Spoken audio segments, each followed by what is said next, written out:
आपण बी बघू. नाविलाज सुरुवात आपल्याकडून नको आहे. गाव खेड्यातल्या एकाही ओबीसी बांधवाला त्रास देऊ नका.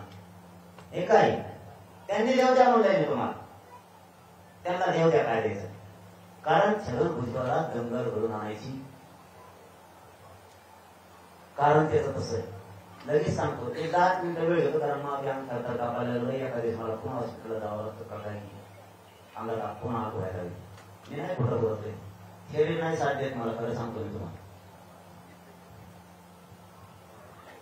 त्याने किती डाव टाकले त्याला दंगल करायचं आणि आपल्याला नाही व्हायची. त्याचं कारण सांग. आपलं स्थगित केलेलं आंदोलन किती महिने झाले? 10 महिने झाले आपलं आंदोलन सुरू. आपलं स्थगित केलेलं आंदोलन उपोषणे आपल्याला परवानगी नाकार.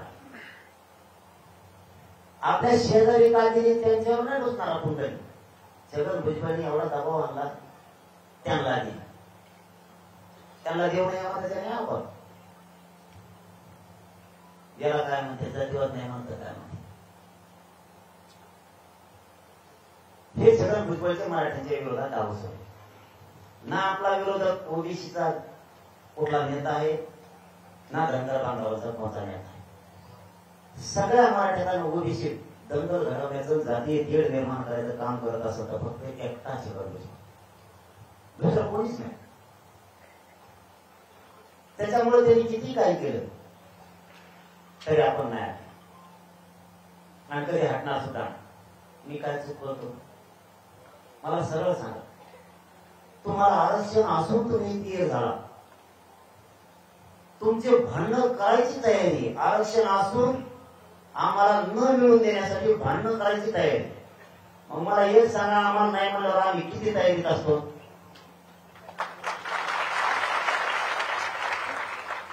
काही बांधवांचं म्हणणं आहे मला फक्त शिवभावाच्या शेजारच्या लोकांना आंतरवाड्यातल्या गावकऱ्यांना सांगायचंय, सगळ्या ओबीसी बांधवांचं मराठ्यांना. तुमचं म्हणणं काय मला नाही माहित, पण एक गावचा मानलेला पुत्र म्हणून का होईना एक सांगणं माझा कर्तव्य तुम्हाला म्हणून सांगतो. जिथपर्यंत ओबीसी बांधवांना ऐकायला येते तिथपर्यंत ऐका, आंतरवाडीतल्या आणि मराठ्यांना सुद्धा आणि सगळ्या जाती धर्मांच्या. तुम्ही अवश्य विरोध करा, मराठ्यांना आरक्षण मिळू नये म्हणून तुम्ही अवश्य विरोध करा.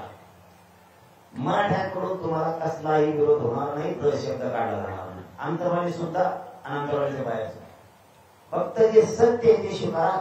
सांगतोय ऐकायचं तर ऐका, पटलं तर पटून घ्या, नसेल पटायचं तर नका पटून घ्या. ओबीसीला आरक्षण 1967 ला दिल्यामध्ये स्वातंत्र्य मिळाल्याच्या नंतर हे फक्त मी आंतरवाडी आणि परिसरातल्या शिवभावासाठी सांगतो. ऐका नाही तर नका ऐकू, सांगणं माझं कर्तव्य. स्वातंत्र्य मिळाल्याच्या नंतर ओबीसीला आरक्षण मिळालं 1967. राहिलेल्या ओबीसी नाही मिळाले 1990 ला. हे झालं तुमचं. आता सांगतो आमचं. 1884 मध्ये 150 वर्षापूर्वी मराठ्यांचं ओबीसी आरक्षण.